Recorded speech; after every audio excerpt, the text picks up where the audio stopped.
Everyone would here agree the economy was better under Donald Trump than Joe Biden. Everyone would agree. They would say that higher wages, prices were more affordable, the economy was more stable, period. On wars, how many new wars started under Donald Trump? None. How many under Joe Biden? I forget. Yeah, exactly. It's hard to even count. I came across this very interesting clip of an anti-Trump college student getting into a debate with Charlie Kirk on Trump versus Biden. And considering I am a college student myself, I sort of found the entire exchange to be kind of relatable. So I figured we might as well react to that today. So folks, if you enjoy the content, be sure to hit that like button down below and subscribe to the channel if you are new.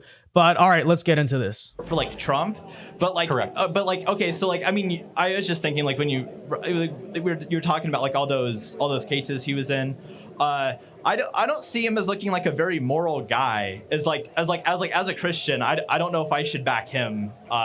So what's your feelings? So when you vote, I'm curious. This is not a sarcasm. Gotcha. Do you vote for people or for policies? I like to consider both. Okay, that's fair enough. Which one would matter more? I think policies matter more. Okay, so then that's the answer to my question. No, but I don't think I think their policies are pretty similar when you break it down. Like I think their border, like you talk about people coming across the border, but like it looks like their actual policies on how they're handling the border and how they're sending out like enforcement is very similar to Trump and Biden. That's not true. And I think they're both just trying to keep up the economy of Obama. Like Trump didn't really do anything new for the economy, and Biden's just trying to bring it back to where it was. So I don't think they're okay. Yeah. So on the border, do you know about remain in Mexico? Do you know about any of those or? Vaguely, yeah. Yeah, I mean, we have that policy now. Now we don't. Yeah. Yes, the numbers, the border crossings were down to record lows. Mm-hmm. Now they're to 10 to 15,000 a day. So yeah, the border under Trump was nothing like it was under Biden, and the statistics obviously show this in terms of border crossings. But you can see it in the country. I mean, you know, he's young. Maybe he wasn't paying attention. I'm young too, but I do remember. Yeah. Years ago, we did not go to an airport, and every single time you saw these confused, non-English speaking, clearly migrants taking flights to all over the country. Okay, like you just didn't see that happening literally every single time. You can't possibly say they're the same. Sure. So Tom Homan, who was Barack Obama's border chief, 30 years in the position, said Donald Trump was the best on the border of any president he ever served under, right? So you can't compare those two. On the economy, everyone would here agree the economy was better under Donald Trump than Joe Biden. Everyone would agree. They would say that higher wages, prices were more affordable, the economy was more stable, period. Yeah. On wars, how many new wars started under Donald Trump? None. How many under Joe Biden? I forget. Yeah, exactly. It's hard to even count. I mean, you have Gaza, Israel, Iran, you have Ukraine, Russia, you have Yemen against Saudi Arabia. Under Donald Trump, no new wars, period, globally across the planet. It's never happened before in 30, 40 years. So you can't equate the two. So as a Christian, blessed are the peacemakers. Trump is a peacemaker, right?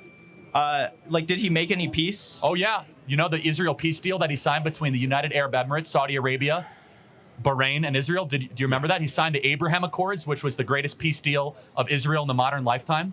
Donald Trump prevented Vladimir Putin from invading Ukraine. How so?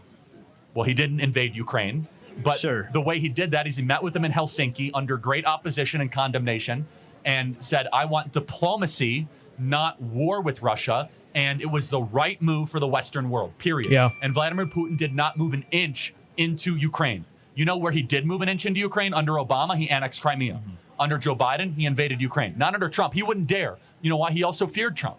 Because Trump sat next to Putin. And he said, oh, the photographers are here to take a picture. Oh, by the way, those are really nice gold things you have on the Kremlin. Be a shame if someone melted them. Let's pose for a picture. True story. Vladimir Putin tells it. Donald Trump threatened bombing the Kremlin if Vladimir Putin invaded Ukraine. He was so crazy that Putin basically believed him. But the point... Yeah, but Trump is the Putin apologist. It's always been the dumbest talking point ever. Trump wants peace through strength. Joe Biden wants war through weakness. I think that's a great way to articulate it. But yeah, the greater point here is that this argument that some people try to make, whether it's from the center, from the left, from the right, that aren't Joe Biden and Donald Trump basically the same in terms of policy? I really only hear young people articulate this take because usually at our age where Trump was first taking office, we don't really remember, okay? Because when you still live with your parents or you go to college, but you're insulated because you got financial aid, maybe your parents pay for it, you don't have a job, all of this stuff, it's easy not to notice the tangible difference in America from Trump versus Biden. But I think anyone who has to pay bills, anyone who really goes out into the real world, maybe they work in cities and they see the crime problem happening around them. For the rest of us, these things are very real. So I would encourage people who say, oh, yeah, aren't Trump and Biden the same on immigration? Well, you can be maybe a conservative and say you don't think Trump goes far enough on immigration or foreign policy or any regard.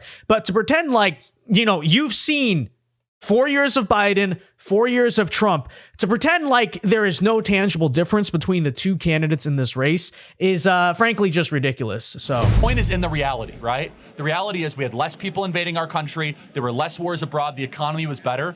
The country was more stable. It's as factual as one can get. But why I'm not convinced that like any of the economy stuff had much to do with like the presidential like policy differences. It really looks more like if you look at like corporate profits going up, it looks like just corporate greed like going out of control after COVID. So the blue collar workers, we saw a blue collar boom under Donald Trump. Working class people saw the greatest rise to their wages in 20 years under Donald Trump. Electricians, welders, plumbers. You can fact check me on it. Just Google blue collar boom, Donald Trump. But on one issue that everyone should vote for. What did he do to do that? Like how did Trump make that happen? He did a tax cut for working men and women. He deregulated the economy, and he restricted the labor supply by bringing in less foreign labor, which therefore raises wages for working men and women in this country. And by the way, on that note, I should point out, Joe Biden talks about the unemployment numbers, most of which, yes, are bounce back jobs. But this is an interesting statistic. The majority of new job creation under Joe Biden, so these are not bounce back jobs that just came back after COVID. This is new jobs being created, has gone to foreigners, has gone to immigrants, whether they're legal or illegal, right? Native born or native living American citizens have not gotten the majority of the new jobs created under the Biden presidency, which when you link it to immigration and you do understand the economy and immigration do actually have a connection to each other, tells you a lot about the supposedly great Biden economy and how it's not really actually working for Americans. Illegals, migrants, absolutely. Americans, not so much. Okay, but so like you talked about foreign labor as well. So Correct. so like wouldn't it be a better solution to just like legalize like the labor of like even like illegal immigrants and just make sure like they have to get paid as much so that they can't be exploited? No. Why is that? Well, send them back to their country of origin if they're here illegally. But what if they're like a refugee? Well, did they claim asylum correctly? What are they a refugee from? A poor country or actual war? Well, I mean, like there's a refugees. The asylum is being abused like you wouldn't. People are saying, "Oh, I'm claiming asylum from Mexico. Why? Because of cartel violence." Like, okay, can I claim asylum from Chicago because of gang violence? I mean, right. we're equally as dangerous of a country as Mexico now, in our inner cities. Yeah. So we're not exactly one to like give people asylum. I'm not convinced that that's true. In downtown Chicago, downtown Baltimore. Okay, well, you could just move out of Baltimore. You could just go to a different part of the country. I agree, but you would get shouted. You can go to a different part of Mexico too, by the way. Okay, it's like there are actually parts of Mexico where the cartel doesn't operate. The problem is, I would assume a lot of these people, they don't have the resources, they don't have the money, they're kind of stuck. But that's the same story for, say, someone who's stuck in the south side of Chicago, right? So down by a lot of inner city blacks that say that, they don't have the capital or the resources to leave Baltimore or Chicago. Right. And that's where they live. Telling people to leave their home is like a really cruel thing to say, I think. Yeah, honestly. But yeah. Secondly, yes, I think that even if you gain the refugee status, you should go home. Yes. Wait, what are they claiming refugee asylum from? I don't know. I just remember I'm not super familiar. I just remember like a few years ago, Honduras was pretty bad, and so people were coming up here, and then they were like getting rejected at the border. Yeah, I mean, go back to your country and fix it. We have huge problems in this country. Right. We can, But it's like international law to accept like asylum seekers. okay, you don't have to follow international law. We have American law. If international law tells you have to bring in 1 million foreigners, we don't have to follow international law. Okay. American law supersedes international law. But Which, by the way, there is a legitimate process for asylum. The problem is, like Charlie says here, it's just completely abused. You know, I'd probably say maybe 5 to 10%, and that's a generous number, of the people pouring across our border have any legitimate claim to asylum. And that's, again, very, very generous. It's probably less than that. But what are we losing by bringing more people in? Well, first of all, wages go down. Our social services get overflowed. Crime goes up, Exactly. and you lose a social you lose a common American identity, and that's not a racial thing. You lose when you bring in millions of people that don't share the same American story and they all speak different languages. You're a nation of strangers. You need time for assimilation, and we don't have that. More people speak Spanish than English in the state of California. So, do you think we should just? I think we should have more people learn Spanish because being bilingual is good mentally. I'm pretty sure there's not much evidence that like crime actually goes up and social services are being used a lot by like illegal immigrants. Have you seen what's going on in New York? They're literally overrunning schools because they don't have the social services to fit all the illegals that are coming into the country. Exactly. They're overrunning school districts, overrunning hospitals. I'm happy to. You should go down to the border and see it for yourself. It is a mass invasion of 10,000 people a day. And so, but here's the question is, what should our immigration policy be?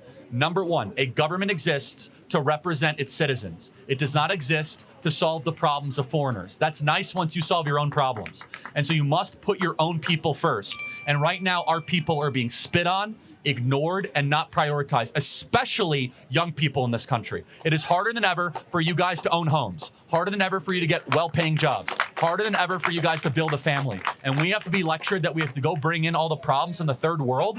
No. That's exactly the point I was going to make as well, which is that guy and myself and everyone in Generation Z are all going to face the same issue, which is, of course, the affordability of real estate, being able to buy a home and live out the American dream.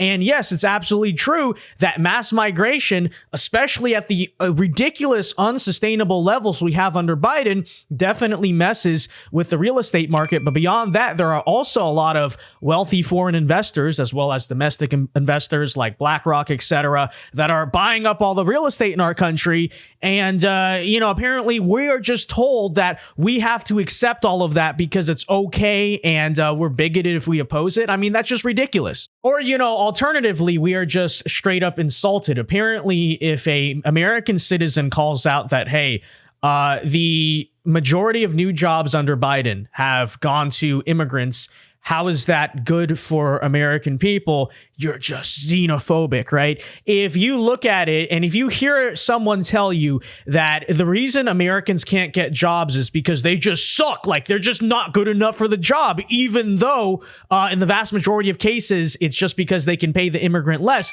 So when you stand here and get insulted as an American person by an American company or American employer, apparently, though, if you want to call that out, right, you're just xenophobic, you're just against immigrants, and that makes you a bigot. It's like, no. But no, in all seriousness, folks, let me know your thoughts on this entire exchange in the comment section down below. Be sure to hit that like button, subscribe to the channel if you are new, and until next time, Alpha Moves only. God bless. Have a very great rest of your day, and peace.